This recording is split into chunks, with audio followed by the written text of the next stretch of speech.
கடகராசி என்பர்களே, கடகராசி அப்படின்னாவே ஒரு கஷ்டங்களை மட்டுமே அனுபவித்த ராசியாக இருந்த காலகட்டம் ரொம்பவே அதிகம். அந்த கஷ்டங்கள் எல்லாத்தையும் தாண்டிட்டு ஒரு சந்தோஷமான ஒரு காலகட்டத்துக்காக எதிர்பார்த்துட்டு இருந்த உங்களுக்கு இது ஒரு அருமையான நேரம் அப்படின்னே சொல்லலாம். கல்வியில், செல்வத்தில், குழந்தை பேரில், திருமணமாகாமல் தவிச்சிட்டு இருக்கிறவங்களுக்கு, கடன் பிரச்சனைகளை தவிச்சிட்டு இருந்தது, உடல் ரீதியான உபாதைகளும் தவிச்சிட்டு இருந்தீங்க எல்லாத்துக்குமே இனி நல்ல காலம் பிறக்குது, சந்தோஷம் பிறக்குது, மகிழ்ச்சி பிறக்குது. இதுதான் உங்களுக்கு ஹைலைட்டான ஒரு விஷயம். தொழிலில் நல்ல விமோச்சனமான ஒரு காலகட்டம். தொழிலெலாம் நீங்கள் மாட்டிட்டு முடிச்சுட்டு இருக்கோம் அப்படின்னா, இந்த கடகராசிக்காரர்களுக்கு ஒரு 1.5 வருஷத்துக்கு முன்னாடி ஓரளவுக்கு லைட்டாக வெளிச்சம் அடிக்க ஆரம்பிச்சிருச்சு. இப்போலாம் ஓரளவுக்கு அப்படியே கொஞ்சம் கொஞ்சமாக வெளிச்சம் வரதான் ஆரம்பிக்குது. ஸோ அதனால் நீங்கள் பயந்துக்கணுங்கிற அவசியமும் கிடையாது. நீங்கள் ஒரே ஒரு விஷயத்தில் மட்டும் கொஞ்சம் கவனத்தை செலுத்தணும். எந்த விஷயத்தில் கவனம் செலுத்தணும்? உங்களது தொழிலாகட்டும், குடும்ப ரீதியான விஷயங்களாகட்டும், உங்களுடைய தனிப்பட்ட ஜாதகத்தை ஒரு முறை பார்த்து அதற்கு தகுந்தாற் போல உங்களுடைய செயல்பாடுகளை செய்து அதற்கு தகுந்தாற் போல உங்களுடைய உழைப்புகளை சரியாக பயன்படுத்தினீர்கள் என்றால் உங்களுடைய வாழ்க்கை மென்மேலும் வளரும். இந்த ராசிக்காரர்களுக்கு எப்போவுமே குடும்ப ரீதியான உறவுகள்ட்டு சப்போர்ட் கொஞ்சம் கம்மி தான். தாய் தந்தை உறவுகிட்ட கொஞ்சம் சப்போர்ட் கொஞ்சம் கம்மி தான். அப்படியே சப்போர்ட்டாக இருந்தாலும் பேச்சுவாக்கில் மட்டும் தான் சப்போர்ட்டுக்கு ஃபினான்ஷியலாகவோ இல்லை உங்களுக்கு ஒரு அடிப்படையாகவோ சார் ஃபினான்ஷியலாக கூட நாங்கள் எதிர்பார்க்குறோம் சார், ஓரளவுக்கு எங்களோட சப்போர்ட்டாக என்ன போதும் சார் அப்படிங்கிறவங்கலாம் தந்தை வழியில் சில உறவுகளும் தாய் வழியில் சில உறவுகளும் உங்களுக்கு உதவுவாங்க. ஆனால் உங்களுடைய தந்தை தாய் உங்களுக்கு உதவுவாங்களா அப்படின்னு கேட்டால் 100ல் ஒரு 50% மட்டும் உங்களுக்கு கரெக்டாக இருப்பாங்க. அதே போல் இந்த ராசிக்காரர்கள் நீங்கள் எப்பேற்பட்ட ஜாம்பவானாக இருந்தாலும் சரி, உங்களுக்கு குறிப்பிட்ட காலகட்டத்தில் வச்சு செஞ்சு தான் உங்களை வெளி மேலே அனுப்பியிருக்கும். இந்த காலகட்டம் நீங்கள் உங்களுடைய தசாபுத்தியை சரி பண்ணக்கூடிய காலகட்டம், உங்களுடைய மாந்தியை செக் பண்ணக்கூடிய காலகட்டம், உங்களுடைய குலதெய்வத்தை வழிபடக்கூடிய காலகட்டம். ஏன் சார் அப்படின்னு கேட்டிங்கன்னா, கொஞ்சம் மேலே லைட்டாக உங்களுக்கு இத்தனை அடித்து துவச்சிச்சு லைட்டாக ஒரு வெளிச்சத்தை காட்டுது. இவன் சரியாக தான் வருவானா இல்லை இவனை வச்சு ஏதாவது செய்யலாமா அப்படிங்கிற ஒரு காலகட்டம் இருக்கும் பார்த்தீங்களா, அந்த காலகட்டம் தான் இந்த காலகட்டம். ஸோ அப்போ நீங்கள் என்ன பண்ணணும்? சாமி எங்களை நல்லபடியாக பார்த்துக்கோ, எது பிரச்சனை எதுவும் மாட்டி விட்றாத, எங்களை நல்லபடியாக சந்தோஷமாக வச்சுருந்தாவே போதும் அப்படின்னு அவங்ககிட்ட போய் சரணடைந்து அதற்கு தகுந்த மாதிரி சாமிகிட்ட மன்னிப்பு கிட்ட அதுக்கு தகுந்த நம்மளோட முன்னேற்றத்தை முன்கொண்டு வரணும். ஸோ அப்போ என்ன பண்ணணும்? உங்களுடைய ஜாதகத்தை ஃபஸ்ட்டு செக் பண்ணணும். உங்களோட ஜாதகம் செக் பண்ணும்போது நீங்கள் என்னென்ன செக் பண்ணணும்? உங்களுடைய பிறந்த தேதி, பிறந்த நேரம், பிறந்த ஊர் உங்களோட லோக்கலில் இருக்கிறவங்ககிட்டே கொடுங்க. அவங்ககிட்ட கொடுத்து, சார் இதுக்கு முன்னாடி நடந்ததை ஃபஸ்ட்டு கிளியராக சொல்லுங்கள், அப்போ தான் இதுக்கு மேலே நடக்கிறத நான் நம்புவேன் அப்படின்னு சொல்லுங்கள். அதை ஃபுல்லாக கிளியராக தெரிஞ்சுக்கிட்டு உங்களுடைய தசாபுத்தியும் கட்டமும் உங்களுடைய கட்ட அமைப்புகளும் உங்களுடைய கிரக பயிற்சிகளும் எதற்கு இருக்குது அப்படிங்கிறத தெரிஞ்சுக்கிட்டு அதற்கு பிறகு நீங்கள் ஸ்டெப் எடுக்கலாம். இல்லை சார் அது ஒன்றும் சரியாக இல்லை, சாட்டிஸ்ஃபையாக இல்லை அப்படிங்கிறவங்க மட்டும் கீழே டிஸ்கிரிப்ஷனில் நம்பர் கொடுத்துருங்க. அந்த நம்பருக்கு ஃபோன் பண்ணி பேசி தெரிஞ்சிக்கலாம். வெயிட் பண்ணி தான் பேசுகிற மாதிரி இருக்கும். உங்களுக்கு நீங்கள் அனுப்புனீங்க அப்படின்னா உங்களுக்கான அப்பாயின்மெண்ட் கொடுப்பாங்க. அதுக்கப்புறம் தான் நீங்கள் பார்க்குற மாதிரி இருக்கும். காரணம் என்ன அப்படின்னு சொல்லிடுறேன். 4 லாங்குவேஜ் ஜோதிடம் பார்க்குறாரு. கிட்டத்தட்ட 5 ஸ்டேட்டுக்கு இவங்க ஜோதிடம் பார்க்குறாரு. இவர்கிட்ட ஜோதிடம் பார்க்காத பெரிய ஆளுங்களே கிடையாது. விவிஐபிஸ் விஐபிசி எல்லாம் பார்த்துட்ருக்காங்க. ஸோ அவங்களுக்கு எல்லாமே ஓரளவுக்கு செஞ்சு கொடுத்துட்டு தான் இவர் பண்ணுவார். ஏன் அப்படின்னா அவங்க எல்லாமே ஷெட்யூல் பேசிஸில் முன்னாடியே அப்பாயின்மெண்ட் பண்ணியிருக்காங்க. ஸோ உங்களுக்கு வேணும் அப்படிங்கிறதையும் கொஞ்சம் வெயிட் பண்ணி இல்லை வாட்ஸ்அப்பில் அப்பாயின்மெண்ட் போட்டிங்கன்னா உங்களுக்கான டேட்டு டைமும் உங்களுக்கு கரெக்டாக சொல்லிடுவாங்க. அது கரெக்டாக ஒரே நாள்லேயே உங்களுக்கு அமைகிறதான வாய்ப்புகள் 100% இருக்குது. இன்றைக்கி நீங்கள் காலையில் புக் பண்ணிக்க போனால் நைட்டுக்குள்ளே உங்களுக்கு அப்பாயின்மெண்ட் கொடுக்குறதான வாய்ப்புகள் ரொம்ப 100% இருக்குது. ஸோ அந்த மாதிரி ஆள்கிட்ட தான் நம்ம பார்க்கணும். சார் நம்ம ஏதோ ஒன்று பார்த்தா சரின்னு பார்க்குறதில்ல, லைஃப்பில் அடுத்த ஸ்டெப் எடுக்கக்கூடிய ஒரு நேரம். ஸோ இதெல்லாம் ஏனோ தானோன்னு சும்மா 100 ரூபா கொடுத்தோம் 500 ரூபா கொடுத்தோம் நாங்கள் ஒரு இடத்துல பார்த்தோம் ஒன்று சொன்னால் ஆனால் முழுசாலாம் சொல்லலை அப்படிங்கிற மாதிரிலாம் நம்ம இருக்கக்கூடாது. என்ன நடக்குதுங்கிறது தெரிஞ்சு தான் அடுத்த ஸ்டெப் எடுத்து வைக்கணும். உங்களுடைய மேனுவல் புக்கு, ஒரு வண்டி வாங்குகிறோம் அப்படின்னா அதோட மேனுவல் புக்கை பார்த்தா அதோட மேற்கு பார்த்து தான் எல்லாமே தெரிஞ்சுக்க முடியும். அதே போல் தான் நீங்களும் உங்களுடைய ஜாதகம் உங்களுடைய பிறந்த நேரம் வச்சு தான் உங்களுடைய அப்டேட்ஸ் எல்லாமே இருக்கும். உங்களுடைய மேனுவல் புக்கு தான் ஜாதகம். ஸோ அதை வச்சு நீங்கள் செக் பண்ணிக்கணும். இந்த கடகராசிக்காரர்கள் தொழில் ரீதியான விஷயத்தில் நல்ல முன்னேற்றமான காலகட்டம் தான். பயந்துக்கெல்லாம் தேவையே கிடையாது. எதை சார் பயந்துக்கூடாது, என்ன சார் இப்போ பண்ணணும் அப்படின்னா, குலதெய்வ வழிபாடு கண்டிப்பாக பண்ணணும். குலதெய்வ வழிபாடு பண்ணிங்க அப்படின்னா கண்டிப்பாக உங்களுக்கு நன்மை உண்டு. இந்த டைமில் உங்களுக்கு குலதெய்வத்துக்கு பூஜையே நடக்கும். அந்த பூஜையில் நீங்கள் கலந்துக்கணும். அந்த பூஜையின் மூலமாக பல நன்மைகள் நடக்க இருக்குது. ஸோ வீடு நிலம் வாங்குவதற்கான ஒரு அற்புதமான காலகட்டம், தொழில் முன்னேறுவதற்கான ஒரு அற்புதமான காலகட்டம், கல்வியில் முன்னேறுவதற்கான ஒரு அற்புதமான காலகட்டம். ஏற்கனவே தொழில் பண்ணிட்டீங்க அப்படின்னா அதில் இன்னும் ஒரு ஸ்டெப் மேலே வரும். அதில் நல்ல வருமானம் கொஞ்சம் ஒரு ஸ்டெப் மேலே வரும். அந்த வருமானத்துக்கு ஏற்ற மாதிரி தொழில் முன்னேற்றம் ஒரு ஸ்டெப் மேலே வரும். இந்த மாதிரி ஒரு முன்னேற்றம் நடந்துகிட்டு இருக்கக்கூடிய காலகட்டத்தில் ஒரு அற்புதமான மகிழ்ச்சியான ஒரு தொழில் ரீதியான விஷயங்களுக்கு இன்னும் கொஞ்சம் முன்னேற்றம் அதிகமாகவே இருக்கும். எப்படின்னா நீங்கள் ஒரு ஸ்டெப் எடுத்து போகலாம் அப்படின்னு நினைப்பீங்க, 500 ரூபா செலவு பண்ணலாம் நினைப்பீங்க, இன்னும் ஒரு 700 ரூபாயை செலவு பண்ண வைக்கும். அந்த 700 ரூபா செலவு பண்ணாலும் சாட்டிஸ்ஃபேக்ஷனாக உங்களுக்கு அந்த விஷயத்தை சரி பண்ணி கொடுக்கும். எப்படி சொல்கிறது? உங்களுடைய லைஃப்பை நீங்கள் எதிர்பார்த்ததை விட சந்தோஷமாக மகிழ்ச்சியாக அதை சரி பண்ணி கொடுக்கும். அதுதான் அதில் ஒரு ஹைலைட்டு. நீங்கள் ஒரு லேண்டு வாங்கணும்னு ஆசைப்பட்றீங்க. அந்த லேண்டு ஒரு 5 லட்ச ரூபாய்க்கு வாங்க ஆசைப்பட்றீங்க. அந்த லேண்டு என்னமோ திடீர்னு ஒரு 8 லட்ச ரூபா 7 லட்ச ரூபா அதிகமாகிடுச்சு. ஆனாலும் அந்த லேண்டு நீங்கள் எதிர்பார்த்ததை விட ஒரு லாபகரமான ஒரு லேண்டாக அமைஞ்சிருச்சு.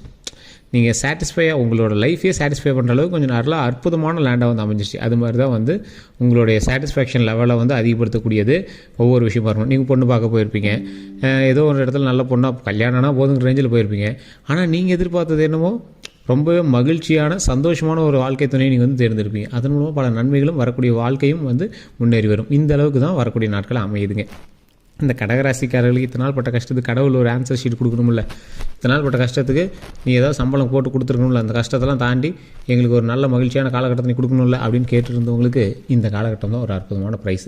இந்த காலகட்டம் தான் அற்புதமான ப்ரைஸ் அப்படின்னாலும் இது வந்து ஸ்டார்டிங் தான். இது வந்து ஒரு ஸ்டார்ட் அப். வண்டி ஸ்டார்ட் ஆகும்போது கொஞ்சம் ஸ்லோவாக தான், first gear, second gear, third gear அப்படி தான் மேலே ஏறும். ஸோ அந்த மாதிரி கொஞ்சம் கொஞ்சமாக தான் ஸ்டெப் ஏறும். அப்போ நீங்கள் நிதானத்தை கடைபிடிங்க. அந்த நிதானத்திற்கு ஏற்ற போல் தொழிலில், முன்னேற்றத்தில், கல்வியில் கொஞ்சம் பொறுமையாக ஒவ்வொரு ஸ்டெப்பாக எடுத்து வைங்க. நல்ல காலம் பிறந்துச்சு அப்படின்னு நீங்கள் பாட்டு படப்படப்படப்பட வண்டியில் போய் முன்னாடி முட்டக்கூடாது. பொறுமையாக நிதானமாக பண்ணணும். கார் வாங்கக்கூடிய காலகட்டம், வண்டி வாகனங்கள் வாங்கக்கூடிய காலகட்டம். நீங்கள் 2 வீலராக இருந்தாலும் சரி, காராக இருந்தாலும் சரி, உங்களுக்கு விருப்பத்திற்கு ஏற்ப ஒன்று வந்து அமையும். நீங்கள் ஒன்று வாங்கலான்னு போவீங்க, அது ஹைலைட்டாக வரும். எக்ஸல் வாங்கலான்னு போவீங்க, புல்லட் வாங்கிட்டு வருவீங்க.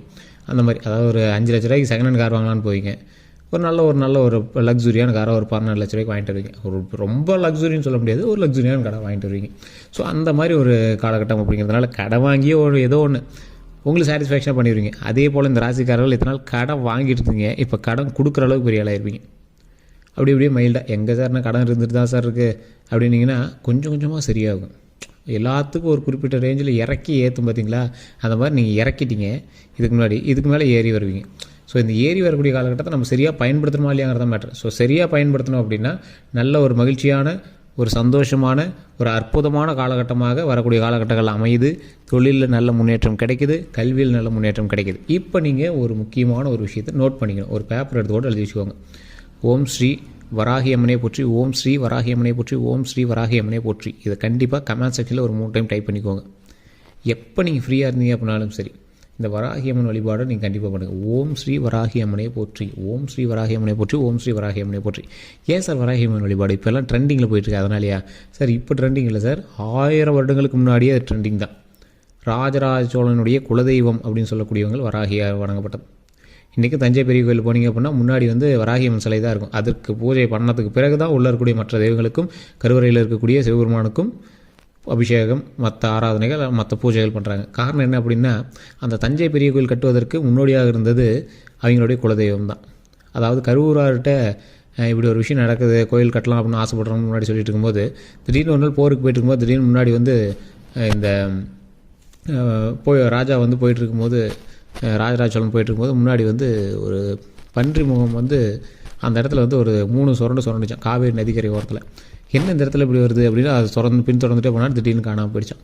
அப்போ வந்து கரூரார் சித்தர்கிட்ட இப்படி இதை பற்றி விசாரிக்கும் போது அவர் சொன்னாராம், நீ வந்து கோயில் கட்டணும்னு ஆசைப்பட்ட, அதனால் தஞ்சை பெரிய கோயில் கட்டுவதற்கான இடத்தை காட்டி கொடுத்திருக்கிறது உங்களது வராகியம்மன் கடவுள் அப்படின்னு சொன்னதுனால அந்த குலதெய்வத்தினுடைய அருளால் அந்த இடத்துல வந்து அதே இடத்துல அந்த ஆலயம் எழுப்பப்பட்டது. அதுதான் இன்றைக்கும் நீங்கள் தஞ்சை பெரிய கோயில் வணங்கிட்டு இருப்பீங்க. அதுக்கு தான் முன்னாடி வந்து அந்த வராகியம்மன் சிலையை வச்சு பூஜையே நடந்துகிட்ருக்கோம். இது ஒரு காமெடியாக சொல்லணும் அப்படின்னா 23ஆம் புலிகேசியில் ஒரு விடுகதை சொல்லுவார் வடிவேல். பன்றிக்கு நன்றி சொல்லி குன்றின் மேல் ஏறின்றால் வென்றுதால் குலசேகரனை அப்படின்னு ஒன்று வரும். ஸோ அதோட வெளிப்பாடு தான் இது. எப்படி அப்படின்னா, பன்றிக்கு நன்றி சொல்கிற விதமாக அங்கே வந்து ஒரு கோவில் எழுப்புறாரு. அந்த கோவில் தான் வந்து வராகியம்மன் சன்னதி. இன்றைக்கி நீங்கள் தஞ்சை பெரிய கோயிலில் போனீங்க அப்படின்னா அக்னி மூலையில் அந்த சிலையை நீங்கள் அந்த கோயிலை வந்து நீங்கள் பார்க்கலாம். அதுக்கு முதல் பூஜை பண்ணிவிட்டு அதுக்கு பிறகு தஞ்சை பெரிய கோயிலில் இருக்கக்கூடிய சிவபெருமானுக்கெல்லாம் பூஜை பண்ணுவாங்க. அதெல்லாம் பன்றிக்கு நன்றி சொல்லி குன்றின் மேல் ஏறினான் வென்றுதால் குலசேகரன். குன்றுங்கிறது மலையை மேலே ஏறி வென்றுதால் குலசேகர பாண்டியங்கிற மன்னனை வென்றதுக்கு காரணம் அந்த வராகியம்மன் தான் அப்படிங்கிற மாதிரி அந்த விடுகதையில் வந்து வரும். அது 24 புலிகேசியில் சொல்லியிருப்பாங்க. ஸோ இது மாதிரி வராகியம்மன் வழிபாடு நீங்கள் பண்ணிங்க அப்படின்னா மிகப்பெரிய நன்மை உண்டு. ஸோ இது மாதிரி ஒவ்வொரு வீடியோலையும் ஒவ்வொரு கருத்துக்களும் கதைகளும் நம்ம ஆட் பண்ணிகிட்டே போயிருந்தாலும் டைம் வேஸ்ட் ஆகிட்டு இருக்கு அப்படின்னு நினைக்காதீங்க. இதெல்லாம் ரொம்ப நல்லது. இந்த விஷயங்கள்லாம் ஏன்னு நீங்கள் தெரிஞ்சுக்கணும். வராகியம்மன் வழிபாடு பண்ணிட்டு போனீங்க அப்படின்னா உங்களோட வெற்றி நிச்சயம். ஸோ கடகராசிக்காரர்கள் தற்போதைய நாளில் நீங்கள் இறுக்கி பிடிக்க வேண்டியதையும் வராகியம்மன் 7 கன்னிமாரில் ஒன்று. ஸோ வராகி. ஸோ கண்டிப்பாக நீங்கள் இதை வழிபட்டீங்க அப்படின்னா மிகப்பெரிய நன்மை உண்டு. 7 கன்னிமார் தான் இருக்கிறதுலே மிகப்பெரிய சக்தி வாய்ந்தவன்னு சொல்லுவாங்க. அதில் ஒருவர் வராகியம்மன். ஸோ இந்த தெய்வ வழிபாடுனால மிகப்பெரிய நன்மை உண்டு. இதை நீங்கள் கட்டாயம் பண்ணுங்கள். அந்த தெய்வ வழிபாடு பண்ணுங்கள். அந்த வராகியம்மன் ஓம் ஸ்ரீ வராகியம்மனை போற்றி, ஓம் ஸ்ரீ வராகியம்மனை போற்றி, ஓம் ஸ்ரீ வராகியம்மனை போற்றி அப்படின்னு 3 டைம் தினம் சொல்லி பாருங்கள். அதனால் மிகப்பெரிய நன்மை உண்டு. வண்டி வாகனத்தில் எச்சரிக்கையாக இருங்க. உடல் ஆரோக்கியத்தில் கவனம் பாருங்கள். இது 2 தான். மற்றபடி எல்லாமே நன்மையாக இருக்குது. ஒன்றும் பயப்பட தேவையில்லை. அதே போல் நீங்கள் யார்கிட்டயாவது புது நபர்கள்ட்ட பழகுறீங்க அப்படின்னா, ரொம்ப க்ளோஸாக போகிறீங்க அப்படின்னா, கொஞ்சம் பொறுமையாகவும் நிதானமாகவும் அவங்கள பற்றி தெரிஞ்சுக்கிட்டு உங்களோட பர்சனல் விஷயத்தை ஷேர் பண்ணலாம். யாராக இருந்தாலும் உங்களோட பர்சனல் விஷயத்தை கொஞ்சம் ஷேர் பண்ண போகிறது பெட்டர். அதே மாதிரி அவங்களோட அடுத்த ஸ்டெப்பை மற்றவங்ககிட்ட சொல்லாதீங்க, கடகராசி பொறுத்த வரைக்கும். ஏன்னா இப்போ சக்ஸஸ் தான் நடந்துட்டு இருக்குது. ஸோ இப்போ உங்களோட அடுத்த ஸ்டெப்பை நீங்கள் மற்றவங்கிட்ட சொல்லாதீங்க. வீடு கட்டக்கூடிய யோகம், கார் வாங்கக்கூடிய யோகம், வண்டி வாங்கினாலும் அமையக்கூடிய யோகம், தொழில் நல்லா முன்னேற்றம் கிடைக்கக்கூடிய யோகம். ஸோ அதனால் மற்ற உங்களுடைய ஸ்டெப்ஸை நீங்கள் மற்றவங்கிட்ட சொல்லாமல் இருந்தீங்கன்னா மிகப்பெரிய நன்மை உண்டு. எல்லோருக்கும் நன்றி. உங்களுடைய கருத்துக்கள் எது வந்தாலும் கமெண்ட் செக்ஷன் பதிவிடுங்க. கீழே கான்டாக்ட் டீட்டெயில்ஸ் கொடுத்துரும், நீங்கள் ஃபோன் பண்ணி பேசுவீங்க. எல்லாருக்கும் நன்றி நண்பர்களே.